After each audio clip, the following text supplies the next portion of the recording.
नमस्कार, स्वागत है आपका आज के कार्यक्रम में। काफी समय के बाद में आज हम सभी मित्र जुड़े हैं और आज का विषय एक बहुत ही उत्साहवर्धक विषय रहेगा।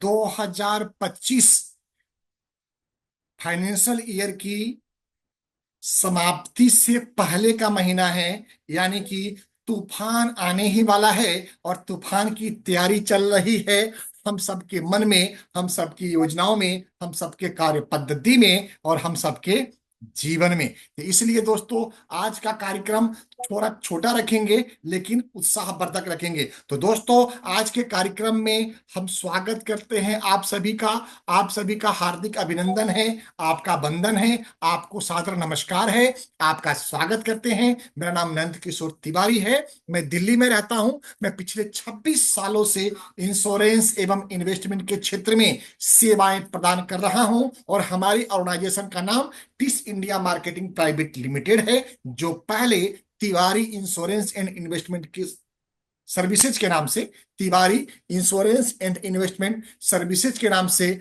अपनी सेवाएं पिछले 26 सालों से प्रदान कर रही थी, चाहे वो इंडिविजुअल क्लाइंट हो या कारपोरेट क्लाइंट हो। दोस्तों, निश्चित तौर पे इस समय बदलाव का है और जो 5 बड़े बदलाव हुए हैं विश्व के मानचित्र में, वो आपको मैं बताने के लिए उपस्थित हुआ हूं और इसके आगे संक्षिप्त में मैं अपना विजन और आगे आप लोगों से कुछ प्रार्थना रखूंगा। मित्रों, सबसे बड़ा बदलाव आया है कि भारत की जो बीजेपी और बीजेपी एलायंस की जो गवर्नमेंट है, जिसको हम एनडीए बोलते हैं, उस गवर्नमेंट ने कई सारे स्टेट में चुनाव हुआ। खास तौर पे जो एमपी इलेक्शन हुआ, उसमें बहुत बढ़िया ढंग से बीजेपी ने अपने आप को प्रदर्शन किया और पूरी गठबंधन की सरकार भारत में बनी और श्रीमान नरेंद्र मोदी जी पुनः तीसरी बार भारत के प्रधानमंत्री बने। ये निश्चित तौर पे इंडियन इकोनॉमी के लिए, भारतीय इतिहास के लिए एक स्वर्णिम युग की शुरुआत हो रही है, जहां पे कोई भी भारत के प्रधानमंत्री लगातार लगातार 3 बार चुन करके आते हैं। ये सिर्फ पंडित जवाहरलाल नेहरू जी के साथ में हुआ था और उसके बाद में ये दूसरी चलो भाई इधर आओ तुम। श्रीमान नरेंद्र मोदी जी का। इससे होगा क्या, इससे हुआ क्या है कि देश में अर्थतंत्र की बहुत बड़ी मजबूती आई है और जिस मजबूती की वजह से एनडीए गवर्नमेंट पूरे भारत में बाकी स्टेट इलेक्शन को भी लड़ रही है और वहां पे जीत पे जीत, जीत पे जीत दर्ज करती जा रही है। चाहे वो हरियाणा का इलेक्शन हो, मध्य प्रदेश का इलेक्शन हो, महाराष्ट्र का इलेक्शन हो, और या पिछले महीने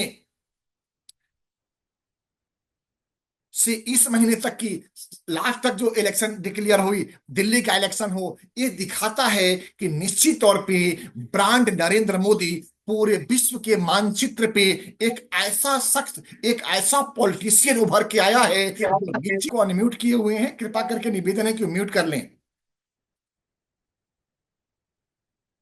कृपा करके जो मित्र मित्र अनम्यूट कर रहे हैं, हमने आपको अथॉरिटी दिया, कृपा करके अपने आप को म्यूट कर लें जिससे कि डिस्टरबेंस ना आए।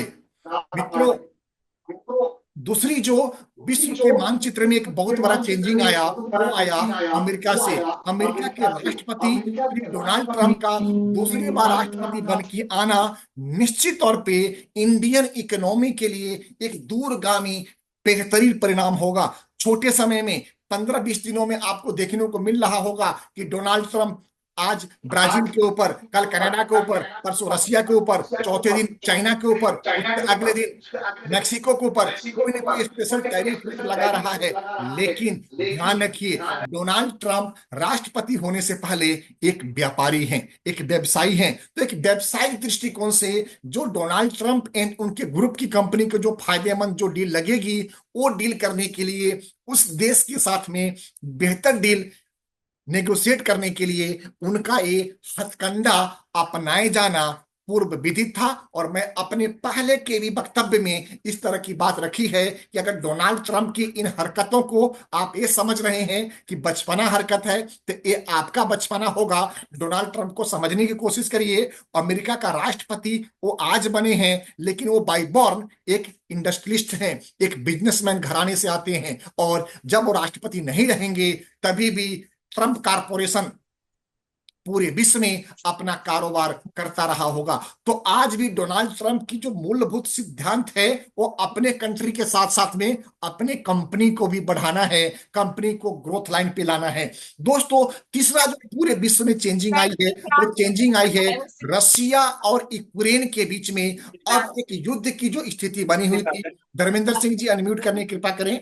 रसिया और यूक्रेन के बीच में जो युद्ध की स्थिति बन रही थी, अब चल रही थी काफी समय से, उस पे डोनाल्ड ट्रंप एवं विश्व के जितने बड़े लीडर हैं, उसमें नरेंद्र मोदी जी भी शामिल हैं। एक सूत्र में इनका कहना है कि विश्व में लड़ाई की संभावना बिल्कुल नहीं होनी चाहिए। चाहे कोई भी देश लड़ रहा हो, तो क्या ऐसा एक संस्थान बनाया जाए, ऐसा एक ऑर्गेनाइजेशन बनाया जाए, ऐसा एक डेमोक्रेसी लाया जाए, ऐसी व्यवस्था करी जाए जहां पे विश्व के लड़ने वाले और जो उनको संबंध बिठा के काम कराने वाले कंट्री हैं, वो भी उनके साथ में बैठ के नेगोशिएट करके जो भी उनके बीच में असुविधाएं हैं, जो भी उनके बीच में प्रॉब्लम है, उसको वो लोग दूर करने की हर संभव कोशिश कर रहे हैं। चौथा घटना घटा है दोस्तों, हमास और इजराइल के बीच में जो कई महीनों से युद्ध चल रहा था, जिसकी वजह से पूरी खाड़ी मुल्कों में तहलका मची हुई थी। खास तौर पे अरेबियन कंट्री में देखें तो बहुत ही बुरा हाल था। तो इन सभी बदहालों को कंट्रोल करने के लिए डोनाल्ड ट्रंप की गवर्नमेंट एवं इंडियन गवर्नमेंट के साथ साथ में संयुक्त राष्ट्र संघ ने भी बहुत बड़ा पहल उठाया है, जिससे कि अब इजराइल और हमास के बीच में समझौता हो गया है और युद्ध विराम के बाद में एक बेहतरीन सिनेरियो बना है। दोस्तों, पांचवा जो बहुत बड़ा चेंज आया है, वो ये चेंज आया है कि जो क्रिप्टो करेंसी के ऊपर भारत सरकार अपना स्टैंड क्लियर कर चुकी है कि क्रिप्टो करेंसी को भारत सरकार मान्यता नहीं दे रही है। भारत में किसी भी तरह के ट्रांजैक्शन को वैध या कोई सुचारू प्लेटफॉर्म नहीं दे रही भारत सरकार। निश्चित तौर पे भारत सरकार क्रिप्टो करेंसी को एक तरह से इनलीगल टेंडर मान रही है, लेकिन भारत सरकार क्रिप्टो करेंसी में किए गए निवेश के ऊपर जो भी आप प्रॉफिट कमाते हैं, उसमें 30% का अपनी हिस्सेदारी कायम कर चुकी है। दोस्तों, उसमें चेंज क्या आया है इस बार बजट में, मैं वो आपके सामने उल्लेख करना चाहता हूं। और वो किया है कि जितने भी स्टॉक एक्सचेंज हैं, जितने भी क्रिप्टो से रिलेटेड इन्वेस्टमेंट ऑप्शंस हैं वर्ल्ड वाइड, उन सबको भारत सरकार के द्वारा दिशा निर्देश दे दिया गया है कि अगर कोई भी इंडियन पब्लिक जिसके पास भारतीय नागरिकता हो, जिसकी नेशनलिटी इंडियन हो, वो अगर क्रिप्टो में इन्वेस्टमेंट करता है, तो उसकी टोटल ट्रांजैक्शन डिटेल्स आपको हमें देना होगा। अदरवाइज हम आपके खिलाफ में सख्त कानूनी कार्रवाई करेंगे और आपको इंडिया के सर्वर पे चलने की अनुमति नहीं देंगे। छठा जो बहुत बड़ा चेंज आया दोस्तों, वो चेंज आया है 12 लाख रुपए तक का, जो मिडिल क्लास की एक बहुत बरसों से जो मांग थी कि 12 लाख रुपए तक की इनकम पे टैक्स एग्जम्प्ट कर दिया गया है, टैक्स में छूट दे दिया गया है। निश्चित तौर पे नरेंद्र मोदी जी एवं उनकी गवर्नमेंट की, श्रीमती निर्मला सीतारमन जी की एक बहुत ही दूरगामी कदम होगा जब 12 लाख रुपया टैक्स फ्री किया गया है, जिसका इंप्लीमेंटेशन 1 अप्रैल 2025 से शुरू हो जाएगा। तो 1 अप्रैल 2025 के बाद में जब इस विषय को भारत के आम जनमानस तक पहुंचेगा, सभी कारपोरेट तक पहुंचेगा, सभी इंडिविजुअल तक पहुंचेगा, उन 8 करोड़ टैक्स पेयर तक पहुंचेगा, तो निश्चित तौर पे एक बहुत बड़ा खुशहाली का दौर भारत में गुंजेगा। और उसके लिए आपको होली के बाद एक रंगोली खेलने का मार्केट मौका देगी। दोस्तों, आप देख रहे हैं सातवां घटनाक्रम कि पिछले 6 महीनों में मार्केट में काफी नेगेटिव ट्रेंड चल रहा है, जिसकी वजह से सेंसेक्स में एक जबरदस्त गिरावट है और आपके हमारे म्यूचुअल फंड की इन्वेस्टमेंट और उसके वैल्यूएशन में भी गिरावट आई है। दोस्तों, इस बात को ध्यान रखें कि जब भी मार्केट को बड़ी छलांग लगानी होती है, तब तब मार्केट पीछे की तरफ जाती है और पीछे से जाकर के चीता की तरह आगे की तरफ दौड़ लगाती है। ये मार्केट का काम करने का, मार्केट का एक नेचर रहा है। इससे होता क्या है दोस्तों? इससे होता है कि जो कमजोर दिल वाले हैं, जिनको म्यूचुअल फंड के बारे में जानकारी नहीं है, जिनको सेंसेक्स के बारे में जानकारी नहीं है, जो कम पढ़े लिखे नॉन नॉलेजेबल आदमी अपने आप को प्रकांड विद्वान और रिसर्च एनालिसिस्ट समझने लग जाते हैं, जब उनका सारा बोरिया बस्तर बंद हो जाता है, तब उनका मार्केट से बाहर निकल जाता है। उसके बाद में एक नई जीवन की शुरुआत होती है, एक नई युग की शुरुआत होती है, एक मार्केट की नई हाई की शुरुआत होती है। दोस्तों, म्यूचुअल फंड और इक्विटी शेयर बाजार के ऊपर आधारित है। इसमें किसी तरह का रिटर्न गारंटी नहीं हो सकता है। आप अपना एवं आप अपनों का निवेश करने से पहले म्यूचुअल फंड की रिस्क पुस्तिका को जरूर आप ध्यान से पढ़ें, जिसमें सभी रिस्क फैक्टर दिया गया है। दोस्तों, हमारी ऑर्गेनाइजेशन एक म्यूचुअल फंड डिस्ट्रीब्यूटर है और पूरे भारतवर्ष में अपने ग्राहकों की सेवाएं प्रदान कर रही है, जिसमें से कई सारे मित्र आज के कार्यक्रम में भी जुड़े हो सकते हैं या बाद में हमारे सोशल मीडिया के ऊपर इस वीडियो को देख करके अपना आपको अपडेट कर सकते हैं। दोस्तों, इस 12 लाख का टैक्स फ्री होने से जो सबसे बड़ा सेक्टर प्रॉफिट में आएगा, वो सेक्टर होगा कंजम्पशन सेक्टर। जैसे ही आपके पास ज्यादा पैसे बचत होगा, आप क्या करेंगे? आप कोई नई चीजें खाएंगे, ऑनलाइन ऑर्डर करेंगे, बेहतर कपड़े खरीदेंगे, ब्रांडेड शोरूम में जाएंगे, जिससे क्या होगा? आपकी कंजम्पशन कैपेसिटी बढ़ेगी। ध्यान रखिए, आप 100 रुपए का 5 शर्ट ले रहे थे, अब आप 500 रुपए का एक शर्ट लीजिएगा, दोनों की लाइफ बराबर होती है, ऐसा मेरा मानना है। मैं इस बात में विश्वास रखता हूं कि सस्ती चीजें अच्छी नहीं हो सकती है और अच्छी चीजें सस्ती नहीं हो सकती है। इसलिए जब भी आप म्यूचुअल फंड में, इक्विटी में, लाइफ इंश्योरेंस में या यूलिप में इन्वेस्टमेंट करें, आप अपने निवेश सलाहकार से सलाह जरूर ले लें। तो दोस्तों, मैं चर्चा कर रहा था आपसे कि इस 12 लाख की टैक्स फ्री होने से, या जो 5 हमने आपको बेसिक स्टेटिस्टिक्स बताया जो विश्व में चेंजिंग आई है, उससे जो सबसे बड़ा सेक्टर प्रॉफिटेबल होगा वो होगा कंजम्पशन सेक्टर। दूसरा सेक्टर जो प्रॉफिटेबल रहेगा, जहां पे मुझे बहुत बड़ा स्कोप दिखता है इस अर्थतंत्र में चेंज होने का, वो सेक्टर होगा आपका मैन्युफैक्चरिंग सेक्टर। तो दोस्तों, चाहे आप किसी भी तरह का ग्राहक हो, चाहे आप छोटे निवेशक हो, छोटे कस्टमर हो, छोटे कंज्यूमर हो, आप कुछ ना कुछ आइटम तो कंज्यूम कर ही रहे हैं, और जो भी आइटम आप कंज्यूम कर रहे हैं उसका बेनिफिट उस मैन्युफैक्चरिंग कंपनी को जाती है। निश्चित तौर पे ये आपके लिए एक बेहतर निवेश होगा, जहां पे आप अपना एवं अपनों का निवेश एक लॉन्ग टर्म के लिए आप कंजम्पशन सेक्टर में ला सकते हैं। दूसरा सेक्टर है दोस्तों मैन्युफैक्चरिंग। मैन्युफैक्चरिंग सेक्टर कहने को तो आपको ऐसा लगेगा कि जैसे कोई सेक्टर है, सेक्टोरियल फंड है, या किसी एक सेक्टर की बात कर रहा हूं। दोस्तों, जो मोबाइल बनाता है वो मोबाइल मैन्युफैक्चरर, जो लैपटॉप बनाता है वो लैपटॉप मैन्युफैक्चरर, जो टीवी बनाता है वो टीवी मैन्युफैक्चरर, जो जूता बनाता है वो शूज मैन्युफैक्चरर, जो चप्पल बनाता है वो चप्पल मैन्युफैक्चरर, जो तेल बनाता है पीने के लिए, खाने के लिए, वो तेल मैन्युफैक्चरर। तो भारत में जितने भी आइटम बन रहा है, सभी कहीं ना कहीं लिस्टेड या अनलिस्टेड जोन की कंपनियां हैं। ध्यान रखिए, आप उन कंपनियों और उन फंड्स के ऊपर भी निवेश करिए जिसका इंफ्रास्ट्रक्चर सेक्टर में निवेश अच्छा है।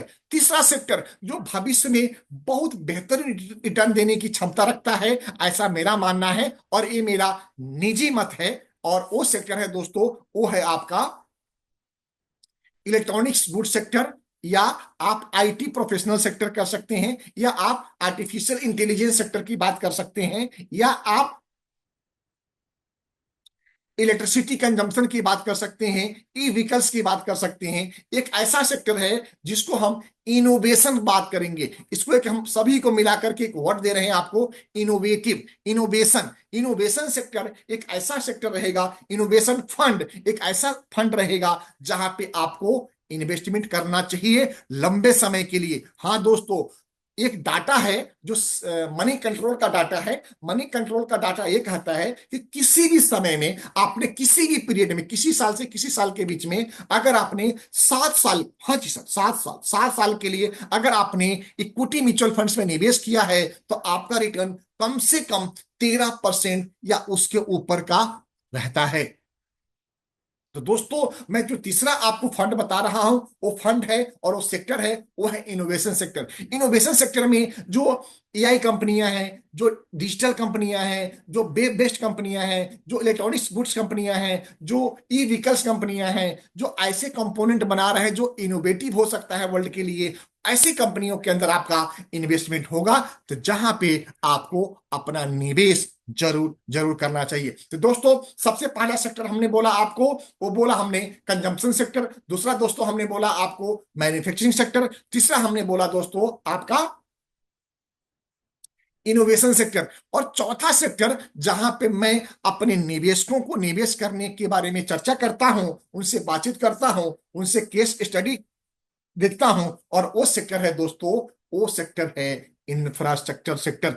अगर आपको किसी भी कंट्री का अगर इंफ्रास्ट्रक्चर मजबूत नहीं होगा तो ये बात निश्चित मान ले, वो कंट्री, वो देश ग्रोथ नहीं कर पाएगी। तो देश को ग्रोथ करने के लिए इंफ्रास्ट्रक्चर में निवेश जरूरी है, इंफ्रास्ट्रक्चर डेवलपमेंट होना जरूरी है। आपके रोड अच्छे होने चाहिए, आपके सड़कें अच्छे होने चाहिए, आपकी फ्लाइट व्यवस्था अच्छी होनी चाहिए, आपकी एयरपोर्ट अच्छी होनी चाहिए, आपके पास सिंगल विंडो सिस्टम होना चाहिए जहां पे सारे अप्रूवल आप एक ही जगह दे देते हो। तो इंफ्रास्ट्रक्चर सेक्टर एक बहुत ही बेमिसाल सेक्टर है, और इस सेक्टर में आप आगे आने वाले 10 से 15 साल की लंबे प्लानिंग के हिसाब से आप इन्वेस्टमेंट करें। निश्चित तौर पे ये हमारा चौथा सेक्टर आपको आगे आने वाले समय में दूरगामी रिटर्न देने की क्षमता रखता है। दोस्तों, पांचवा सेक्टर जिसके बारे में मैं बार बार हर बार आप लोगों से बातचीत किया हूं, बताया हूं, और पांचवा सेक्टर है दोस्तों डिफेंस सेक्टर।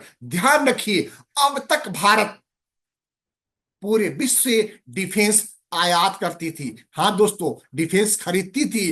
भारत पिछले 5 सालों में अपने डिफेंस एक्सपोर्ट को 500% बढ़ा चुकी है, 5 गुना बढ़ा चुकी है। और आगे आने वाले 15 सालों का जो भी डिफेंस इक्विपमेंट कंपनी है उसके पास आगे आने वाले 12 से 15 सालों का ऑर्डर बुक है। अगर अपने 100% कैपेसिटी के ऊपर काम करती है ये सभी कंपनियां, तो आगे आने वाले 10 से 12 साल स्वर्णिम रिटर्न देने वाला ये सेक्टर बनेगा, defence sector.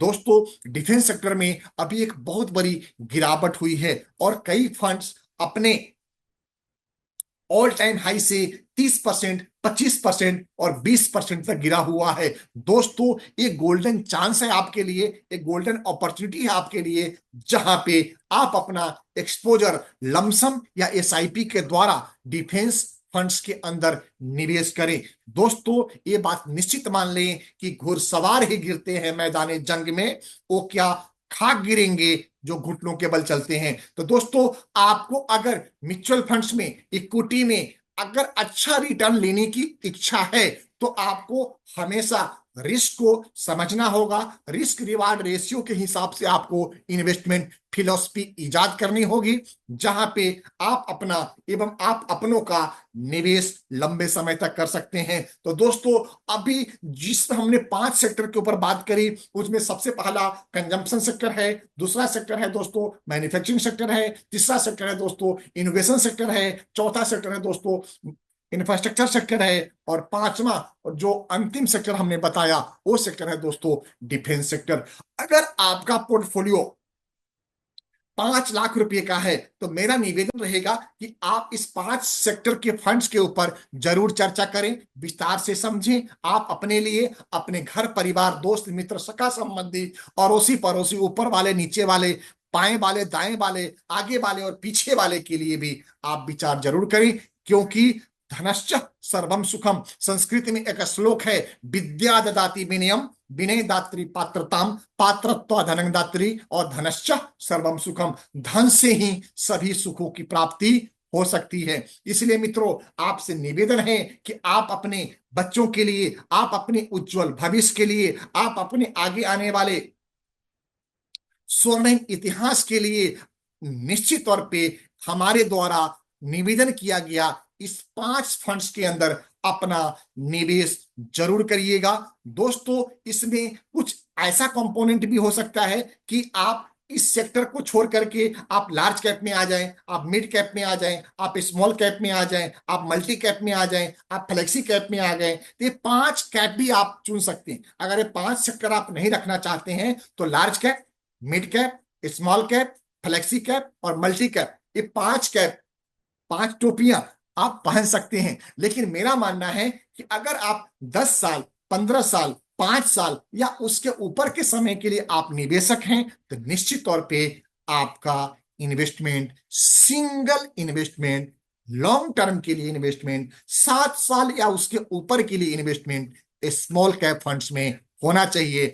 Small cap funds में 4-5 नाम हैं जिसके ऊपर हमने बहुत स्टडी किया है और अपने निवेशकों को भी सलाह दे रहे हैं कि आप भी स्टडी करें, विचार करें और इस पे हो सके तो आप अपना निवेश करें। उसमें है दोस्तों LIC का स्मॉल कैप, दूसरा है दोस्तों SBI स्मॉल कैप, तीसरा है दोस्तों मिराई एसेट का स्मॉल कैप, चौथा है दोस्तों वो है क्वांट स्मॉल कैप और पांचवा है दोस्तों निप्पॉन इंडिया स्मॉल कैप। ये 5 स्मॉल कैप फंड्स में से किसी भी आप एक या दो स्मॉल कैप फंड्स में अपना एक्सपोजर जरूर बना लीजिए, या फिर पहले का जो हमने 5 सेक्टर बनाया बताया है उसमें अपना एक्सपोजर रखिए। इसी निवेदन के साथ में आज का छोटा सा जो परिचय और विशेष जानकारी देने का कार्यक्रम था वो हम समाप्त करते हैं। मित्रों, अब मैं 2 मिनट आपसे लूंगा अपने ऑर्गेनाइजेशन के बारे में। मित्रों, जैसा कि मैं बता चुका हूं, मेरा नाम नंद किशोर तिवारी है। मैं दिल्ली में रहता हूं। मैं पिछले 26 सालों से इंश्योरेंस एवं इन्वेस्टमेंट के क्षेत्र में सेवा प्रदान कर रहा हूं। अब तक लाखों परिवार को हमने ऑनलाइन या ऑफलाइन सेवाएं दी हैं, चाहे वो इंडिया में निवेशक हो या इंडिया से बाहर के निवेशक हो। दोस्तों, हमारे ऑर्गेनाइजेशन के साथ में आप channel partner, business partner, franchisee बन के भी अपना कारोबार और व्यापार कर सकते हैं। चाहे आप हमारे फाइनेंशियल प्रोडक्ट में पार्टनर बने, चाहे आप हमारे हॉस्पिटल वाला .com का पार्टनर बने, और तीसरा हमने अपना नया ब्रांड चालू कर दिया है और उस प्रोडक्ट का नाम है मोटर वाला। आप उसके साथ में जुड़ करके भी अपने काम को, अपने व्यापार को, अपने मान सम्मान को, अपने प्रतिष्ठा को, अपने कारोबार को, अपने इनकम को और अपने सोच को दिन दुना रात चौगुना की प्रगति दे सकते हैं। मित्रों, निश्चित तौर पे हम और हमारी टीम कृत संकल्प है आपके उज्जवल भविष्य के लिए कि आप भविष्य में निश्चित तौर पे अपने ग्राम में, अपने समाज में, अपने वार्ड में, अपने विधानसभा क्षेत्र में, अपने लोकसभा क्षेत्र में, अपने राज्य में और अपने राष्ट्र में सर्वोच्च स्थान हासिल करें। इसी मंगल कामना के साथ में हम अपने पूरी टीम के तरफ से आपसे प्रार्थना करते हैं कि अगर अभी तक आपने हमारे ऑर्गेनाइजेशन के साथ में नहीं जुड़ा है तो एक गोल्डन चांस है, आप जुड़िए। क्योंकि हम पिछले 25 और 26 सालों से आप सबको सेवाएं दे रहे हैं और निश्चित मानिए कि आपका जो सेवा, आपका द्वारा जो दिया गया काम है वो हमारे ऊपर कर्ज के रूप में रहेगा। दोस्तों, एक कर्ज हम आपको आपके करियर में, आपके जीवन में, आपके बिजनेस में, आपको नए मुकाम पे ले जाने में हम और हमारी पूरी टीम आपको कृत संकल्प है, प्रतिज्ञाबद्ध है, शपथ पूर्वक आपको जीवन में आगे बढ़ाने का वादा करते हैं। इसी के साथ मैं अपनी वाणी को विराम देता हूं और आज का प्रेजेंटेशन यहां पे समाप्त करता हूं। किसी मित्र का कोई अगर क्वेश्चन है तो कृपा करके आप अपना नाम, अपने शहर का नाम बता के पूछ लें। मैं एक तुच्छ प्राणी अपने एक छोटे से ज्ञान की बदौलत कोशिश करूंगा कि हम आपके प्रश्नों का उत्तर दे पाए। जी दोस्तों।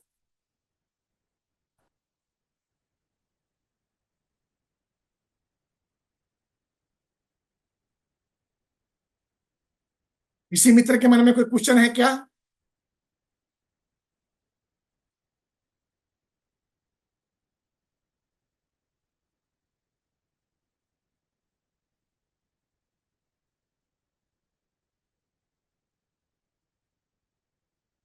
दोस्तों, मैं चैट पे रिप्लाई नहीं करूंगा आपको। ये लाइव कार्यक्रम है तो आप लाइव आइए, लाइव आके क्वेश्चन पूछिए, तभी मैं रिप्लाई कर पाऊंगा। अदरवाइज आपको जिस भी नंबर से हमारे मैसेज गया होगा, हमारी टीम के द्वारा कॉल गया होगा, आप उनसे मोटरवाला.com के मोटरवाला बिजनेस के बारे में विस्तार से समझ सकते हैं। हम लोग बहुत तेजी से उसके ऊपर काम शुरू कर चुके हैं। आप ये बात विश्वास रखिए कि हम जो भी करते हैं पूरे रिसर्च के साथ में करते हैं, पूरे ट्रांसपेरेंसी के साथ में करते हैं, पूरी निरंतरता के साथ में करते हैं, और हमारी टीम हमसे भी ज्यादा सक्षम है आपको सेवाएं देने का, आपको सर्विस देने के लिए, आपके एक एक बातों का जवाब देने के लिए, आपके हर सुख दुख में साथ देने के लिए। तो हम आप सबके तरफ से अपनी टीम को भी बधाई देते हैं कि इतने निरंतरता के साथ में, इतने त्याग और बलिदान के साथ में अपनी पूरी टीम को सेवाएं दे रहे हैं। दोस्तों, इसी के साथ में आज का कार्यक्रम समाप्त करता हूं। नमस्कार।